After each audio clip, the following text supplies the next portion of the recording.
Қайырлы күн баршаңызға. Бүгін бізде шу деп аталатын өте тәтті десерт.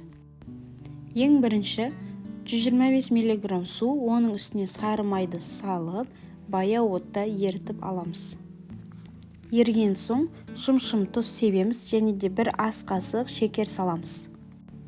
Артынша ұнымызды салып, араластырып бір қалыпқа келтіреміз.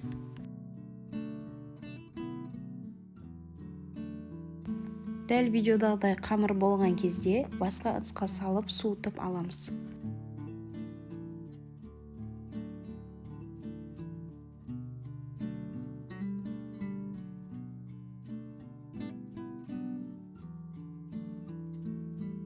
Суығаннан кейін жұмыртқаны біртіндеп салып, араластырып, бір қалыпты күйге келтіреміз.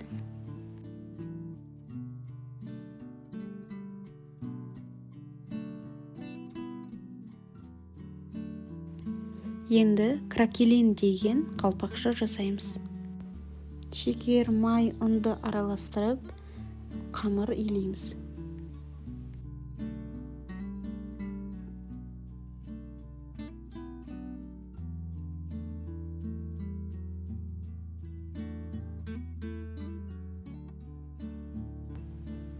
Енді осы қамырды дәл видеодағыдай жайып аламыз.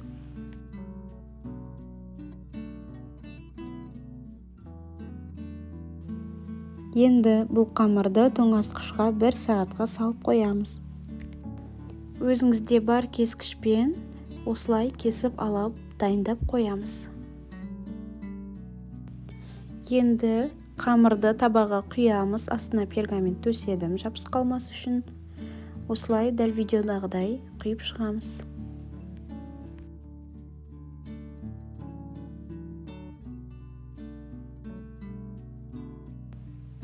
Кракелинді үстіне қоямыз. 180 градуста 30-35 минут пісіріп аламыз.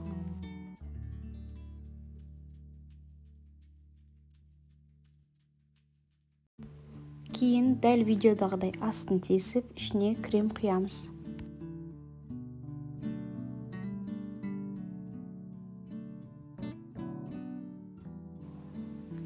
Ішіне қайнатпалы крем құямыз. Бұл кремнің рецепті менің каналымда бар.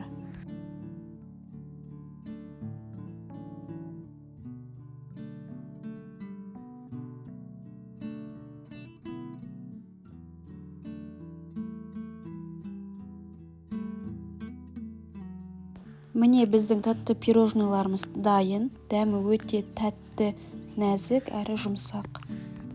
Видеоны соңына дейін көргендеріңізге рахмет. Лайк басып, каналыма тіркеліп қойыңыздар, мені қолдаңыздар.